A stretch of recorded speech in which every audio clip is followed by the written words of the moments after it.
Practical activity 8.20. Open 8.24. We look up price categories, which calculates the price of tickets purchased for a show. Look at the lookup values on the ticket categories worksheet. It shows the prices for each category. Look up at the price in C2. On the ticket sales worksheet, describe what this function is doing. Replicate the function from C2 down the column. What has gone wrong? Why has it gone wrong? Okay, so you can see over here is in C2 we have applied VLOOKUP. So B2 is my lookup value.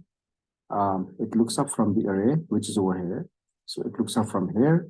This is my lookup vector and it's my resultant vector, comma 2 because I want to get the value from the second column, which is B.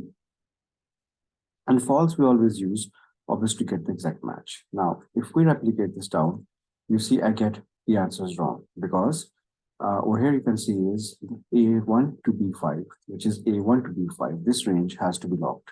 So again, absolute referencing is being discussed. So we have to do is we simply have to lock this. Once we lock this and now replicate, all the values are correct. So that's how we correct it. We have to lock the ranges. Otherwise, the ranges will keep on coming down. One step down, another step down, and this step down, and they keep on doing like that.